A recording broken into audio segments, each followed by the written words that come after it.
In Southeast Georgia and the Lowcountry, this is WJCL 22 Morning News. See us now. Right now on WJCL 22 Morning News, student death mystery. A Clemson student missing more than a week found dead in a lake. The clue that led authorities to that exact spot and what they're working to figure out this morning. A third round of talks between Russia and Ukraine set to start in a matter of hours. What Ukraine's president says his country needs right now and how the U.S. is helping.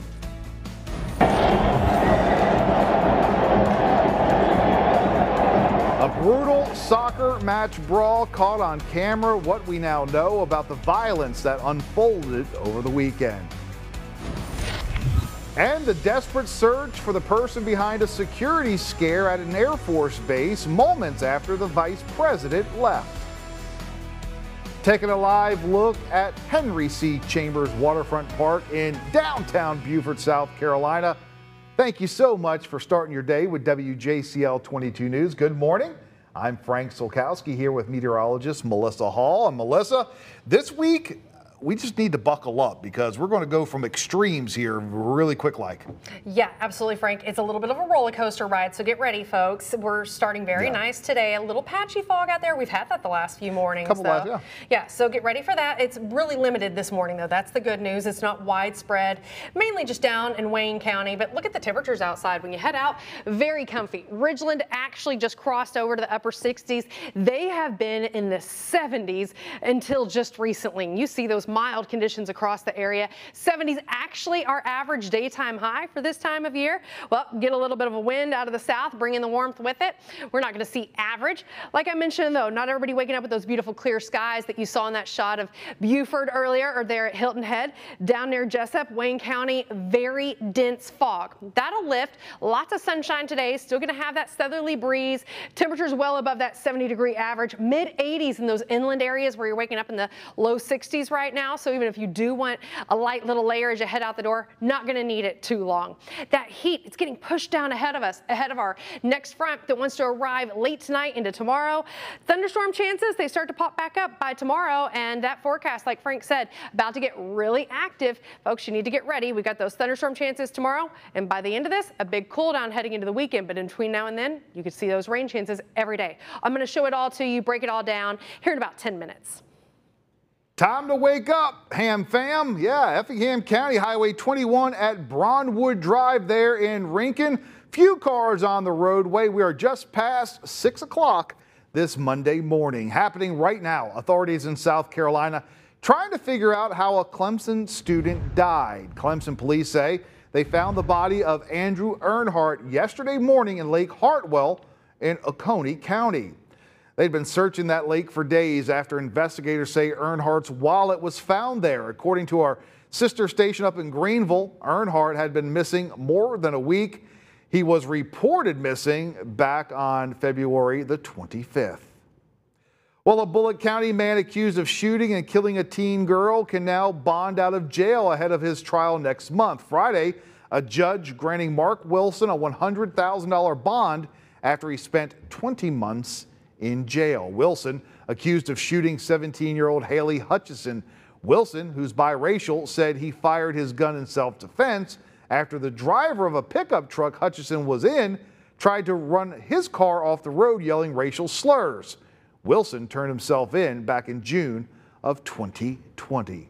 Well, the judge ruled at least $20,000 of the $100,000 bond posted had to be cash and said the rest could be property. Even if Wilson bonds out, he has to wear an ankle monitor, not use social media, or have any contact with Hutchison's family or witnesses in the case.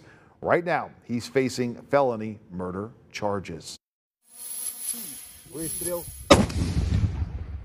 This new footage coming out of Ukraine showing soldiers in the midst of combat as we enter day 11 of Russia's invasion of the Ukraine. Here's what we know right now. The two countries are set to meet for a third round of talks later today. The death toll is now into the hundreds, and according to the United Nations, at least 364 Ukrainians have died and at least 759 have been hurt. The UN also reports more than 1.5 million people have fled Ukraine over the last 10 days. Ukraine's president accusing Russia of, quote, deliberate murder after recent attacks killed civilians, including children. Well, right now we want to check in with Aixa Diaz, who's in Washington. She's walking us through the next steps in this war. Russian and Ukrainian delegations are holding more talks today, and Russia has announced a ceasefire to allow for civilian evacuations. But attacks haven't stopped, and the U.S. is weighing the next steps in this war. I think we have to be prepared for this to last for some time. Secretary of State Antony Blinken in Eastern Europe meeting with allies in the region to discuss Russia's invasion of Ukraine and warning of a lengthy fight, but ultimately a defeat for Vladimir Putin. He is destined to lose. But Ukraine's president says to win this war, his country needs more help and says economic sanctions against Russia aren't enough. In a letter to House members, Speaker Nancy Pelosi says Congress is looking to approve $10 billion in humanitarian, military, and economic support for Ukraine. She also writes the House is considering a bill that would ban the import of Russian oil and energy products into the U.S., a move that has bipartisan support. We need to ban Russian oil. That needs to come like yesterday. While NATO is willing to provide fighter jets to Ukraine, it won't be enforcing a no-fly zone over the country, despite the Ukrainian president's request. In Washington, I'm Aixa Diaz. Well, I'll tell you what, coming up at 7 o'clock, live coverage from Ukraine as the conflict there continues. Again, that's coming up at 7 a.m. on GMA. Well, this morning, the desperate search for the person who caused a security scare at Joint Base Andrews in Maryland right after Vice President Kamala Harris left. Authorities say 2 people drove through a security checkpoint yesterday, at least one of them armed. They then those 2 men ran from security. One was arrested, but the other is still on the run. Vice President Harris had just returned to the base after a trip to Selma, Alabama to mark the 57th anniversary of Bloody Sunday.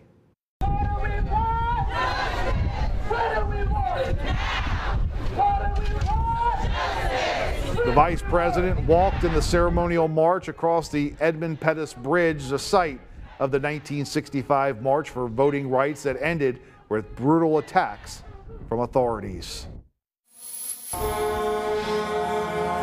All new this morning, an emergency declaration in the nation's capital after hundreds continue to protest pandemic restrictions. Organizers kicked off what they called the People's Convoy last week out in California. They say they're actually not anti-vaccinations or masks. They just want to be able to make their own choices. This isn't an anti-anything. It's not anti-mask. It's not anti-vaccine. This is pro. It's pro-choice. Pro-choice, if you want to wear a mask, that's your choice. Go ahead. We're not going to give you a hard time about it. If you want to get a vaccine, go ahead. That's your choice. Well, right now, many of the COVID-19 mandates at federal and local levels have been blocked or they've been dropped.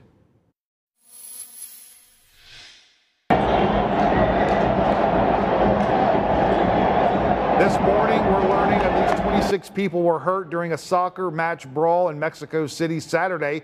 2 people actually critically injured. The game was suspended after this massive fight broke out. Now, the match was suspended after the fans stormed the field and continued to fight there. The visiting team from that match, Atlas FC, now wants an investigation opened into the incident. Well, right now, hundreds of people are out of their homes after evacuating because of wildfires in Northwest Florida. Firefighters say the Bay County fire has burned at least 1,400 acres and is only about 10% contained. One woman shared the moment she escaped with her children after she found her home was on fire. It was terrifying. I ran to my daughter's room, I ran to my son's room and was like, it's a fire down there with Granny and Papa, Granny and Papa house, each of there, and we don't know what's going on and I can't get a hold of them. So it was just terrifying because I didn't know if it hit them or what was going on. Firefighters say so far at least 8 homes have been destroyed.